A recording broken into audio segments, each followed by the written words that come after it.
9 meses depois. Nesse meio tempo, eu conheci o meu ex-marido. Agora, pessoal, é a hora que é esse que o bicho vai pegar. É, que o Então, bicho pega. eu sei quanto tempo nós estamos de vídeo aqui, ó. Mas é agora que vocês prestam atenção, que eu acho também, que eu não sei. Conta. Eu, com o visto de turista, eu sabia que eu não ia poder ficar, eu não queria ficar ilegal aqui. Então, o que eu fiz? Queria sempre estudar numa faculdade americana, agora é o momento. Entrei com o pedido do visto de estudante. Só que na mesma época que eu mandei a papelada para a imigração, eu me mudei para casa desse bendito desse ex-marido, com 4 meses de relacionamento. A gente se conheceu em junho de 2013. Junho De 2013. Não façam isso. Independente, né, que a pessoa acha que ama e tal, é muito cedo. Você não conhece ninguém com 4 meses. Não dá. É claro que para toda regra tem sua exceção, mas muita coisa não teria acontecido se eu não tivesse me mudado para casa dele. Mas a gente vai discutir depois sobre isso, porque eu conheci a minha esposa e casei em 4 meses. Estou casado, vai para 20 anos. A minha psicóloga conheceu e casou com o marido dela, que já são casados há mais de 20 anos também, em 6 meses. Então tem sua exceção, mas assim, Na maioria das difícil. vezes, A maioria e das nós vezes vamos não falar dá certo. sobre isso, porque já que nós vamos falar sobre abuso, nós vamos falar sobre red flag. Como fala red flag em português? A deixa, como você se ligar que você talvez esteja entrando num possível relacionamento abusivo. Essa palavra é correta? É. Tá, mas me conta. Casou, juntou. Não casou não, juntou. Sim. Sem casar. Então, saí desse emprego com as 3 meninas e consegui um outro emprego. Só que não tinha moradia, então tinha que morar em algum lugar. Falei, vamos morar juntos. Péssima ideia. E no início foi ótimo. E é claro que nenhum relacionamento abusivo começa com abuso, porque senão ninguém ficaria, ninguém permaneceria no relacionamento. Começa muito sutil. Então, eu vou dizer que o primeiro mês foi bem tranquilo. Eu achava que eu tava num conto de fadas. E aí eu lembro que a primeira ocasião que aconteceu, que eu achei bem estranho, foi que eu tava dirigindo na highway, a gente tava indo numa festa de Halloween. E eu perdi a saída. Eu deixei passar na rodovia. E ele começou a gritar comigo. Eu dirigindo e ele gritava. E sabe quando parece que aquilo não tá acontecendo naquele momento? Parece que tudo paralisou assim e aquilo não tava acontecendo. Eu tava achando aquilo muito de outro mundo. Tipo, ele gritar do nada. Do nada, porque eu tinha perdido uma saída. Né? Só dar a volta e de novo. E eu achei aquilo muito estranho, porque não se ensina nas escolas, não se ensina em lugar nenhum o que é um relacionamento abusivo, quais são os sinais. E eu nunca tinha passado por um. Eu tive relacionamentos antes desse. Eu não tô defendendo ele não, mas você tá, tipo, talvez você já tava enchendo o saco dele por outra coisa, no caminho, ou do nada ele gritou. Do nada. Eu perdi porque eu sou, assim, às vezes cabeça de vento mesmo. Só às vezes? Não, eu tô perguntando, você já sabe. Então, assim, o GPS falou, vire a saída e tal. Passou. Beleza, ele poderia falar, poxa, né? Mas não gritar. Mas não assim. E aí eu achei aquilo muito estranho. E ele não quis ir na festa. Por causa disso, ele desistiu de ir na festa. Falou, você não vai também não. Eu falei, gente, que coisa estranha. Eu achei que alguma coisa tinha acontecido na família dele. Ele tinha recebido algum telefonema, né? Porque a gente sempre fica querendo justificar. Que é normal, isso aí, justificar. E achei muito estranho, tá? Voltei pra casa, fiquei com aquela coisa, aquele ponto de interrogação na cabeça. O que aconteceu? No dia seguinte, na manhã seguinte, ele comprou flores e se desculpou e falou que me amava e que nunca mais ia fazer isso, que estava nervoso com o trabalho. Porque aquela noite acabou, você nem falou com ele mais. Acabou, assim, ele não falou comigo. Eu perguntava para ele o que tinha acontecido e ele não falou comigo mais. Ele simplesmente eu voltei, né, dirigindo para casa. Ele ficou calado, não falava nada, foi dormir quando chegou em casa e não falou nada, não falou comigo. E essas situações foram ficando cada vez piores num tempo menor. Dá um exemplo, depois desse do grito. Depois desse do grito... Foi a primeira. Essa do grito foi a primeira. E aí depois teve uma situação em que ele me chamou de mimada. Ah, tá. Ele queria crescer aquela planta verdinha. A maconha? É. Queria plantar a maconha, porque de Colorado pode maconha. Ele é de lá do Colorado ou não? Ele é do Kansas. Do Kansas. Kansas pode maconha também ou não? Acho que não. Mas no Colorado pode. Mas lá no Colorado pode fumar maconha como beber álcool, para fins recreativos. Mas não pode plantar na sua casa, né? Não também pode? Não. Nem tem uma plantinha, um vasinho? Não. Tem várias leis, né, para isso. E ele queria, a gente morava num apartamento de 1 quarto e 1 banheiro. Ele queria deixar uma planta lá, algumas plantas, provavelmente para vender, né? Também não sou besta. Ele queria colocar isso na sala de casa. Pensa bem. Queria plantar maconha na sala de casa. Ué. Aí eu virei pra ele e falei assim, mas você não acha que é esquisito? Porque, primeiro, tem leis pra isso, né? Também não sou boba, tava há pouco tempo nos Estados Unidos, mas falei, não tem leis pra isso? E outra coisa, é esquisito, né? Assim, não são flores, né? Então eu vou chamar minhas amigas pra visitar aqui e vai estar cheirando aqui forte, não sei o quê. E eu falei assim, não gritei, não esperneei, nada. Aí ele começou a gritar, ele gritava comigo e ele fazia assim, ó, com o dedo. Apontava o dedo. Apontava o dedo, gritava tipo, e me chamou. Isso. Contra a parede, assim, me chamava de mimada, falou que eu. Ai, falou muita coisa ruim, assim, mas não xingou de nenhum nome específico. Mas esse comportamento de eu que mando aqui. E me falou que era pra eu sair de casa se eu não tava feliz. Era pra eu sair de casa. Plantinha da maconha. Falou assim, então você vai sair daqui.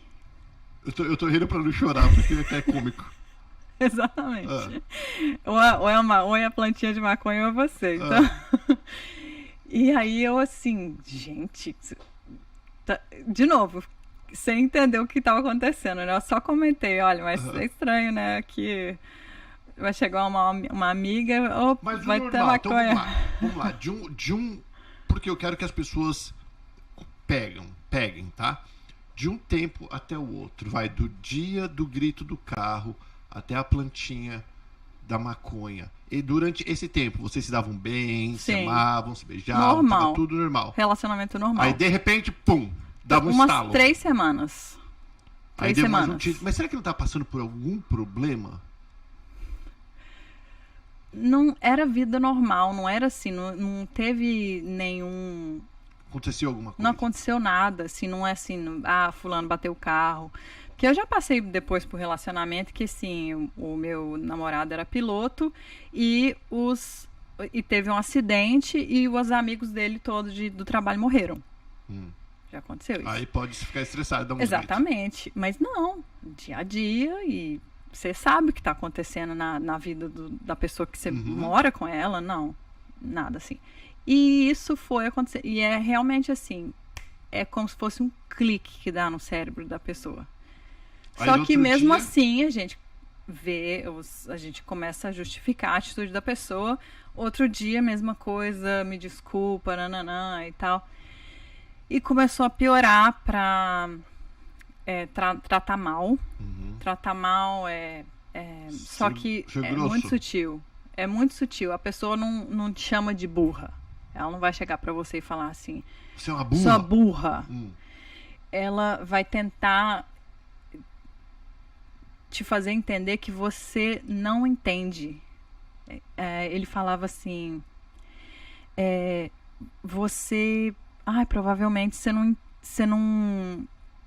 tá sabendo entender, porque nos Estados Unidos é diferente e eu tô aqui para te explicar. Não tem problema, assim, eu não acho que você é burra. Ela fala o contrário. Eu não acho que você é burra, mas é que você não está entendendo. Só que assim, na sua cabeça você vai pensando, poxa, então eu sou burra, né? Isso muitas e muitas, muitas vezes. E esse tempo de um episódio para o outro, que era no início de 3 em 3 semanas, vai passando para 2, depois vai passando para 1, que depois vai passando de 3 em 3 dias.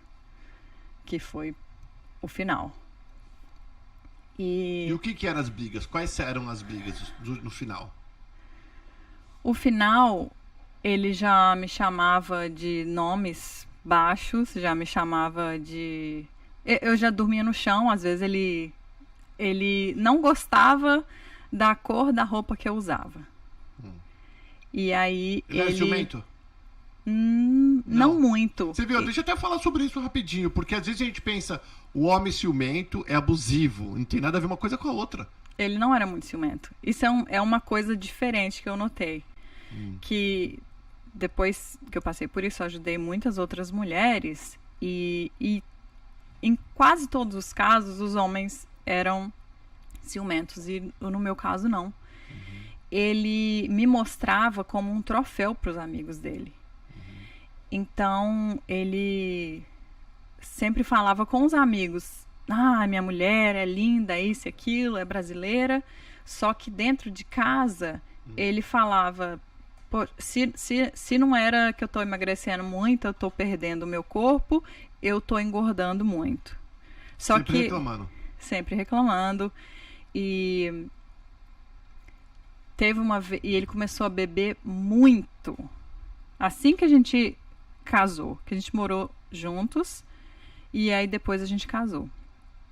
Depois que a gente casou no cartório, ele começou a beber muito, muito. Numa terça-feira de madrugada, eu recebi o telefonema de um policial falando, olha, o senhor tal, tá aqui sentado no 7-Eleven e ele não tem condições de andar, de ir embora pra casa. E eu tinha que buscar. Logo depois que casou? Logo depois que casou. Antes e de casar, dormir no sofá e fazer xixi no sofá. Alcoólatra. Por que? Agora vamos falar sobre isso. Por que a maioria das mulheres, na sua opinião, lembra, eu não sei nada a respeito, sou leigo, elas aguentam essas carniças? Porque vou falar uma coisa. Diga. 100% da nossa vida é nossa responsabilidade. Muita gente vai falar, claro não. Se você não é criança, você tem alguma responsabilidade. E o que acontecia? Primeira coisa, ego. Da mulher. Por que a mulher fica? E não tô dizendo que é errado, não. Porque a gente quer consertar o cara. No fundo, a gente acha que a gente é heroína e que a gente está fazendo bem para aquela pessoa. E que aquela pessoa foi abandonada. Geralmente, essas pessoas abusivas, elas tiveram um passado bem difícil. Foram abusadas também muitas vezes. Então, a gente fica querendo ajudar a pessoa. A gente ama aquela pessoa. Então, o que acontece? A gente não quer abandonar, porque a mãe abandonou. No caso dele, a mãe abandonou. Instinto materno da mulher. Instinto materno. Então, a gente quer consertar a pessoa. A gente quer ser a pessoa que vai mudar a vida deles, que vai transformar, que vai fazer com que ele não faça isso mais. Agora deixa eu te parar. O ego. Deixa eu fazer. O ego, tudo bem. Mas todo bom relacionamento, ou todo homem de sucesso, ou 99% homem de sucesso, tem uma mulher que o ajudou. Que o homem precisa daquela mulher que faz, que empurra, que ajuda. Mas tudo tem um limite. Mas tudo tem um limite. Porque tem que ser mutual também, tem um limite porque a gente já está falando de doença. Porque uma pessoa que ela é abusiva nesse nível, tem alguma coisa errada ali com ela que ela tem que tratar com um psicólogo e às vezes até com um psiquiatra. Então não adianta a fulano ou a ciclana querer consertar, porque primeiro, a gente não é psicóloga, nem psiquiatra. Segundo, nós amamos a pessoa e aqui, mesmo se a gente fosse psicóloga, não ia dar certo. Até porque a minha mãe é psicóloga e ela não pode tratar, por exemplo, a minha melhor amiga, porque tem... um vínculo. Tem vínculo. Então, você tem vínculo com a pessoa. A pessoa, ela tem algum problema aí que ela faz isso com as pessoas, ela faz o mal para outra pessoa, outro ser humano, e ela não tem condição de melhorar se ela não quiser. Porque o ser humano muda, e eu também... Por causa disso, da minha mãe ser psicóloga, eu sempre acreditei que as pessoas podem mudar. Só que a pessoa não quer mudar, não tem como. É aquela coisa, você pode trazer tem a frase, né? Você pode arrastar o cavalo até o rio, mas você não pode fazer ele beber água. Então, se a pessoa não quiser mudar, não tem como. E no final, já estava muito ruim, assim, Porque no começo começou espaço. No começo... Era tipo, acontecia hoje, depois demorava um pouco, acontecia de novo. Aí você falava, deve ser alguma coisa. A gente fica sempre assim, e desculpava sempre e tal. Falava, daí depois começa... porque do outro dia de manhã, geralmente, esses caras vêm maravilhoso, né? Sim, e aí comprava viagem pra tal. No final, já tava assim... Eu dormindo no chão, eu comprei um colchonete no Walmart, porque às vezes ele olhava pra minha cara e eu tenho até gravação no meu celular, e eu fazia muito isso acho que o meu emocional e a minha razão tentava me acordar, porque você fica Tordoado. Você fica cega. Você fica... É como se você... ficasse dormindo, é muito estranho, assim, e você fica viciado naquele ciclo de... Vira o teu normal. Vira o teu normal. E como quando tem a briga e depois tem a reconciliação, é um processo... Isso eu conversei depois com uma médica, ela me explicou isso. Por que todas as mulheres voltam para esses caras, né? Não todas, mas a maioria. Porque... é um vício químico também. Na briga, você tem a adrenalina e na reconciliação você tem a endorfina. Então, o corpo fica viciado naquele ciclo. Então, quando você corta contato com a pessoa e você tenta sair, que geralmente são 7 vezes, se não me engano, o número de tentativas para você conseguir sair. Você fica viciado naquele processo, naquele ciclo. É muito difícil mesmo. É como se fosse uma droga. Não, imagino. Então, e imagine a pessoa te ligando e a pessoa querendo voltar. E é muito complicado, porque eles mostram a face, né, do príncipe, e ninguém vê o sapo. Aí você acha que você que é a louca. Sim, que nada disso é realidade. Eu vou te contar uma coisa. Que eu achei que eu estava ficando louca.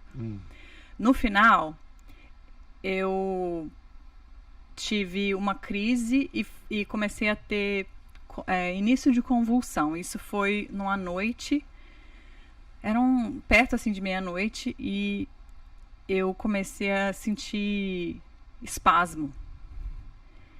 E eu chamei ele. E ele, o que é? Sabe, aquela coisa que ele já me tratava assim. Já me tratava assim.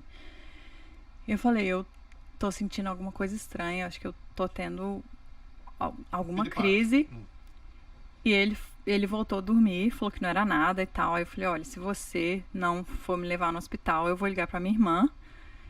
E eu comecei a ter início de convulsão. Ele ficou assustado, eu liguei pra minha irmã, ela foi me buscar, eu fui pra emergência, pro ER.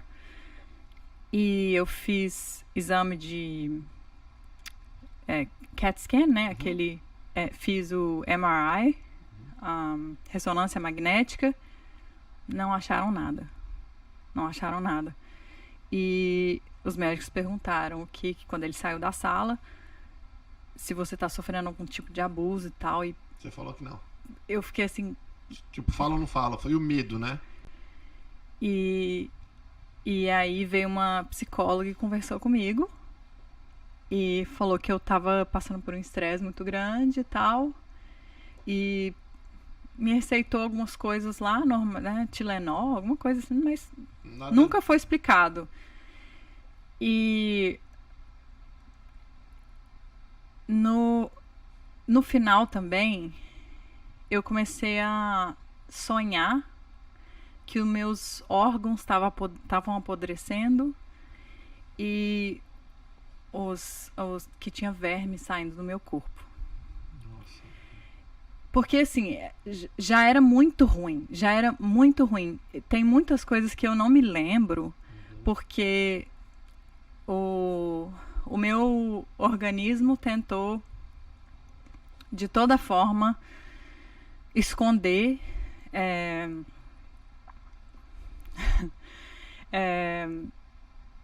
quando eu mandei a documentação do visto do Violence Against Women Act, a gente precisa mandar um report. Calma. Não, estou explicando por que eu sei que tiveram coisas que aconteceram que eu não me lembro. E a minha psicóloga precisou mandar um report, um documento dizendo tudo detalhado o que eu tinha contado, o que aconteceu. E eu li esse report depois. E muita coisa que eu contei pra ela eu não me lembrava. De ocasiões que ele me empurrou na parede, de ocasiões que ele mencionou... Então física também. Ele me empurrou na parede, ele arrancou o anel de noivado, ele pegou meu braço e ele arrancou, quase quebrou meu dedo. E eu achei uma foto, isso foi muito doloroso pra mim. Eu tirei uma foto na porta da casa de onde eu morava. E na foto mostrava... Sabe quando você coloca aquela chavinha que você não consegue... mesmo se você tiver a chave, você não consegue abrir? Sim. Uhum. Um cadeado, assim. Uma correntinha. Uhum. E eu tirei uma selfie mostrando a porta, mostrando essa correntinha. E eu vi essa foto. Essa foto... Assim, eu não me reconheci nessa foto. Nossa. Eu não tinha brilho nos olhos. Eu não tinha brilho nos olhos. Eu não me reconheci. Eu cheguei num peso... Eu perdi muito peso. Eu cheguei num peso que os meus amigos falavam, você não pode emagrecer mais. E... Você não comia, assim, você não vivia. Não vivia. E eu só aprendi a cozinhar, a ter gosto, né, pela cozinha e tal, depois que eu me separei, porque eu não me lembro de fazer refeições. Eu comia, né, eu sobrevivia, eu trabalhava, mas você muitas vezes eu era babá.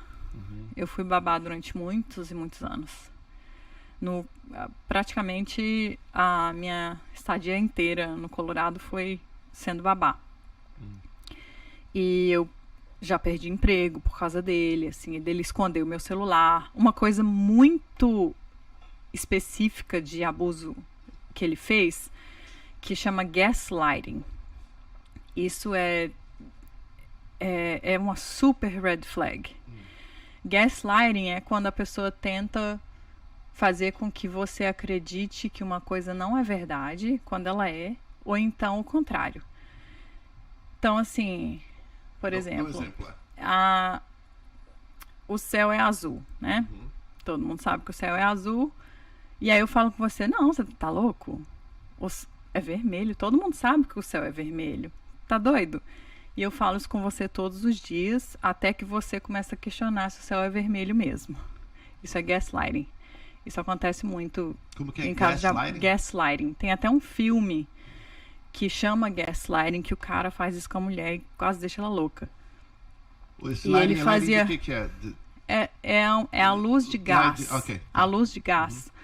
E o filme é todo a luz de gás, acho que é por isso. E por causa do filme, eles fizeram... Eles consideraram esse termo. Uhum. Mas ele fazia muito isso. E uma vez a gente foi pra... como é que chama? Não é Everglades. Não, Everglades é aqui. Uhum. Evergreen, no Colorado. E a gente tinha 2 cachorros. A gente levou os cachorros no sábado, passou o final de semana lá e voltou. E aí eu tirei um monte de foto e tal. E aí, algumas semanas depois, eu mencionei pra ele sobre esse passeio. E ele falou assim, nós nunca fomos lá. Eu falei, como assim nunca fomos? Eu tirei um monte de foto e tal. Claro que fomos, levamos cachorro. Não, você tá doida. A gente nunca foi. Peguei meu celular. É claro que meu celular nessa época não tinha senha, porque ele me convenceu de alguma forma que não podia ter senha. Eu fui olhar as fotos, não tinha foto nenhuma de lá. Eu pensei, eu tô louca. Mentira! Sabe quando que eu descobri que ele tinha apagado? Anos depois, quando eu já estava separada. E eu fui pesquisar fotos antigas que estavam no meu celular, pluguei meu celular no computador, abri o iCloud, porque quando você deleta no celular, fica no iCloud. Fica no iCloud. Eu achei as fotos de Evergreen. Eu queria ligar pra ele e xingar.